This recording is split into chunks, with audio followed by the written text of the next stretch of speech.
మీరు గతంలో జల జాగరణ చేశారు, పిఏబిఆర్ కోసం అసలు రైతు జాగరణ చేశారు.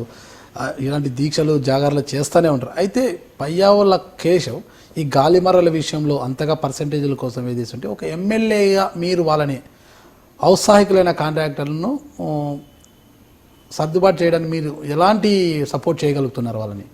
అంటే వాళ్ళు ఎవరు మా దగ్గర రావడంలో, ఎందుకంటే వాళ్లకు ఇప్పుడు పవర్ అంతా ఈయనే చూస్తున్నాడని ఒక ప్రచారం, మరి అది ఎంత నిజమేమో కానీ కేశవ్ కూడా తానే పవర్ మినిస్టర్ అన్నట్టుగా కూడా పోజు పెడతా ఉంటాడు.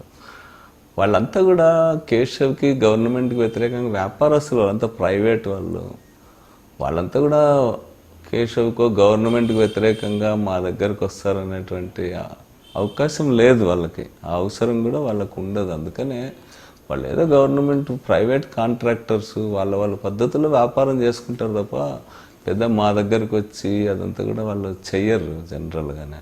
అంటే కేశవ్ కుటుంబంతో ఇప్పటికీ కూడా మీకు విభేదాలు ఉన్నాయి. అంటే అప్పట్లో మీ తండ్రి గారిని మీ సోదరిని చంపినప్పుడు అంటే వాళ్ళ మీద ప్రతీకారం తీర్చుకోవడానికి కానీ ప్రతీకార చర్యలు తీసుకోవడానికి కానీ ఏమన్నా అటువంటి ఆలోచన? దాని తర్వాత కూడా చాలా సంవత్సరాలు కమ్యూనిస్ట్ పార్టీలో ఉన్నాం.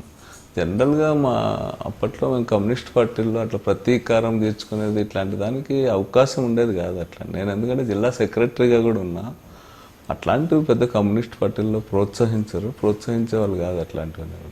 బహుశా అప్పుడే మేము వేరే పార్టీలో ఏదన్నా ఉండింటే ప్రయత్నం చేసి ఉండాలి మేము, కానీ కమ్యూనిస్ట్ పార్టీల్లో ఉన్నాం. కమ్యూనిస్ట్ పార్టీల్లో అట్లాంటి అవకాశం కూడా ఉండదు. మీ సోదరుడు మధుసూదన్ రెడ్డి నుంచి మీ ఎలాంటి ప్రోత్సాహం ఉంటుంది పార్టీ పరంగా? మా మధు ముందు నుంచి కూడా మా ఫాదర్ వాళ్ళు మర్డర్స్ అయిన తర్వాత మా మధు నాకంటే ఎక్కువ బాధపడాను. నేనేమంటే కమ్యూనిస్ట్ పార్టీలో పనిలో మర్చిపోయాను. మధుకి ఇంకొంత బాధ ఎక్కువ ఉండేది. మధు ప్రోత్సాహం లాస్ట్ ఎలక్షన్స్లో కూడా మేమంతా కలిసే తిరిగాం, కలిసే బాగా చేసాము. మధు ప్రోత్సాహం కూడా నేను గెలవడంలో చాలా ముఖ్యమైనది. ఎమ్మెల్యేగా ఉన్నప్పటికీ జగన్మోహన్ రెడ్డి గారి దగ్గర మధుసూదన్ రెడ్డి గారికి ఎక్కువ ర్యాప్ ఉంది, ఆయనతోనే ఎక్కువ పరిచయం ఉంటుంది అనేది కూడా అంటుంటారు. ఎందుకలా? అంటే యాక్చువల్గా నేను నియోజకవర్గంలో పనిచేసేటప్పుడు మధు హైదరాబాద్లోనే ఫ్యామిలీ ఉండేది. మధు యాక్చువల్గా జగన్ గారు ఏమంటారు మొత్తం రాష్ట్రం అంతా తిరిగాడు కదా అప్పట్లో, ఓదార్పు యాత్రకు. దాదాపు అన్ని రోజులు కూడా అన్ని జిల్లాల్లో కూడా మధు జగన్ గారితో పాటే ఉన్నాడు.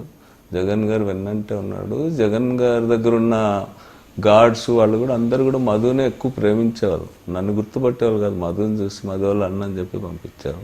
అంటే మధు నేను నియోజకవర్గంలో చేస్తే మధు జగన్ గారితో పాటు వెన్నంటూ ఉండేవాడు. అప్పుడు మధు ఆయనకు దగ్గరలో ఉండేవాడు, అంతే తప్ప ఏదో మా ఇద్దరి మధ్య జగన్ తేడా చూపుతాడని కాదు, కానీ మధు హైదరాబాద్లో ఉండేవాడు. గతంలో కూడా ఉరవకొండ సమీపంలో ఏదో పైప్ లైన్ విషయంలో కూడా మీరు ఒక గొడవ చేశారంటే ఆ రూట్ మార్చడం వల్ల ఒక టనల్ అడ్డం వస్తుంది, ఆ టనల్ అడ్డం రావడం వల్లనే నీళ్లు రావడం లేదు అనేసి.